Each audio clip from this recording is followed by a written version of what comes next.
E a gente vai falar exatamente sobre esse assunto. Participa com a gente, vem cá. Aqui no nosso estúdio eu recebo a geriatra, a doutora Gabriela Bortolom. Muito obrigada pela sua participação. A gente também recebe aqui a fonoaudióloga Vanessa Cabral. Muito obrigada também pela sua presença. E a Lenir Bonifácio, que estava assistindo a reportagem aqui, se identificando, né? Porque tem passado muitos desses aspectos aí com sua mãe, né, Lenir? Boa tarde. Boa tarde, Roberta. Sim, eu comecei a observar que ela começou a emagrecer. Ela era bem cheinha e de vez em quando ela começa a reclamar que não está sentindo fome, vontade de comer. E então eu comecei a mudar a alimentação. Tem várias formas que a gente começa a observar quando o idoso começa a ficar assim, afastado, aí eles perdem a fome. E você percebeu que a sua mãe vem perdendo peso por conta disso? Percebi. Eu fico sempre observando ela e já percebi já umas 2 ou 3 vezes. Aí, quando eu observo assim, eu já começo a querer mudar a alimentação, o jeito dela se alimentar. Doutora, essa perda de peso, se isso não é provocado, isso então também não seria normal, principalmente nessa terceira idade? Boa tarde. Boa tarde, Roberta. Sim, o que nós chamamos a perda do apetite associada ao envelhecimento, que é a anorexia, é um processo multifatorial, né? Que, na verdade, ocorre sim com a maioria dos idosos. Então, cerca de 20 a 25% da população que envelhece hoje apresenta um quadro de anorexia. E a anorexia, ela acaba tendo desfechos ruins de saúde, né? Com aumento de mortalidade, porque está associada a muitos casos de desnutrição, sarcopenia, síndrome da fragilidade. E por isso que muitas vezes acaba sendo negligenciado pela maioria das pessoas por acharem que é um processo fisiológico. Ele é um processo fisiológico, mas a partir do momento que isso gera incapacidades, então vamos supor, a anorexia ela pode levar a uma perda não intencional do peso e isso ser ruim para o idoso. Então, cerca de 5 a 10% do peso, quando o idoso perde em torno de 6 meses a 1 ano, é um sinal de alerta, porque pode indicar, sim, outras doenças associadas, como câncer, outras doenças que a gente diz que são neuropsiquiátricas, depressão, demências. E a família demora, né, a entender a gravidade dessa perda de peso. Acha assim, não, está emagrecendo, mamãe, faz parte, né, como você mesma disse, do processo fisiológico. A família demora a perceber isso? Demora a perceber. Muitas vezes, assim, o idoso, ele acaba se isolando, né? O que acontece? Como há realmente essas perdas sensoriais, então, principalmente do paladar, você tem uma diminuição da salivação, uma diminuição da capacidade gustativa, né, de sentir o sabor do alimento e também de você sentir cheiros, né, e a gente come com os olhos. Então, muitas vezes, ele vai reduzindo não somente a qualidade, mas as porções. E acaba pulando grandes refeições que são tão importantes, ou seja, a ingesta de calorias, de proteína, calorias, reduzindo automaticamente e acaba tendo uma perda de peso que passa muitas vezes despercebida. E com isso vem processos também como a sarcopenia, que é a redução da musculatura, da força, do rendimento muscular. E a gente tem a musculatura, a orofaríngea.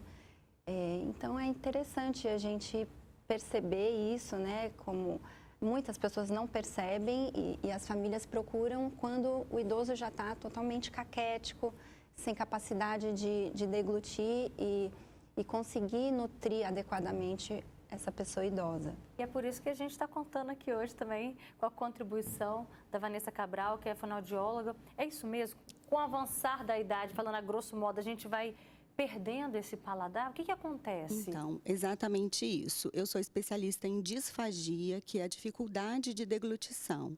Engasgo não é normal e ele precisa ser tratado.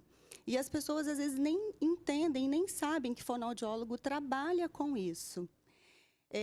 Com o passar dos anos, a gente vai perdendo a musculatura, que também é responsável pela deglutição. Eu sempre falo que é o seguinte, o idoso ele vai diminuindo o andar dele. Você já não coloca ele exposto para andar em qualquer lugar, porque você tem medo dele cair. A mesma coisa acontece com a deglutição.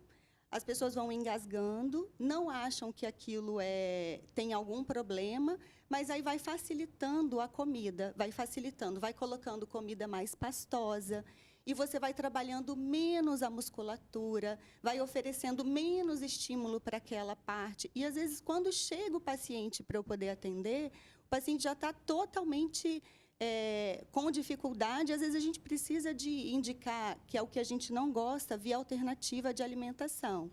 Então, assim, tem um trabalho a ser feito antes disso, para que o paciente tenha qualidade de vida, para que o idoso consiga chegar até o final sem ter pneumonias por broncoaspiração, sem comer e ir comida para o pulmão, sem olhar para a comida e não querer comer, porque às vezes ele desiste de comer pelo medo, pelo cansaço, porque cansa comer.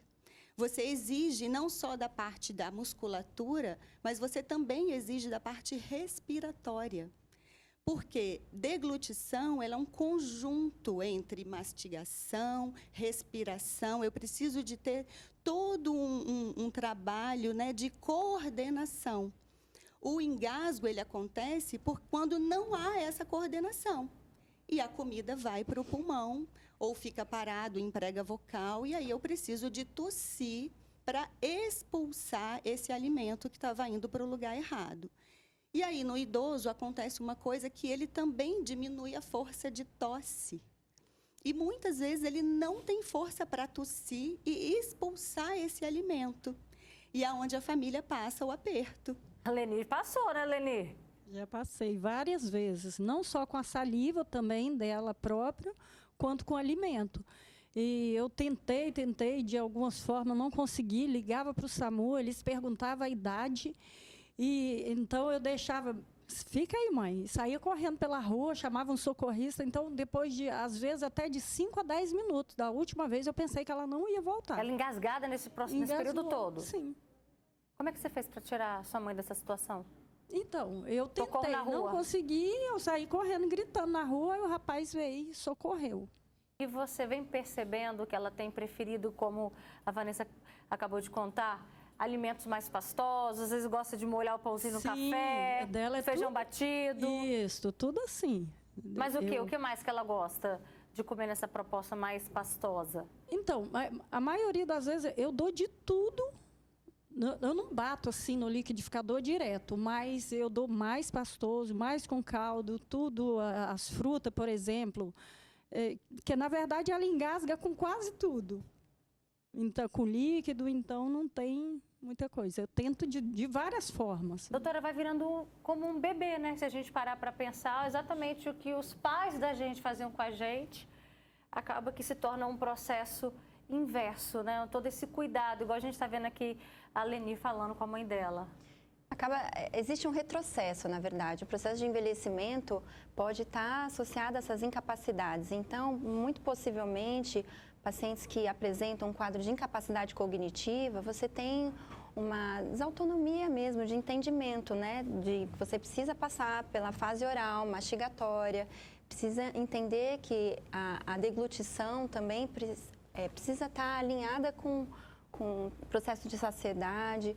A gente olha muito a questão da dentição do paciente, se está corretamente, os dentes estão todos ali, né, para poder mastigar o alimento. E também tem essa dificuldade, né? Tem. E aí, muitas vezes, as próteses dentárias não estão bem adaptadas. E se a prótese estiver móvel, como é que ele vai conseguir mastigar adequadamente? Né? O processo de digestão começa na boca. E muitas vezes existem patologias, doenças orais, né? Antes de entrar na faringe, né? Especificamente falando. E aí existem diversos outros problemas de saúde que a gente precisa investigar, como alterações no esôfago, alterações neurológicas centrais, no pacientes com Parkinson, com sequelas de AVC, todos eles têm uma certa dificuldade, né? A grande maioria, a gente diz assim, 1/3 até metade das pessoas, dificuldade de deglutir. E esses são fatores importantíssimos, como a Vanessa bem pontuou, de risco de broncoaspiração, que além da desnutrição, ela está associada a episódios de broncoaspiração e aumento de mortalidade. Agora, de tudo isso que a gente está falando, é muito importante frisar que é muito mais fácil, né, oferecer a comida mais pastosa, mas não é para acomodar, não é isso? Exatamente. Cada paciente precisa ser avaliado.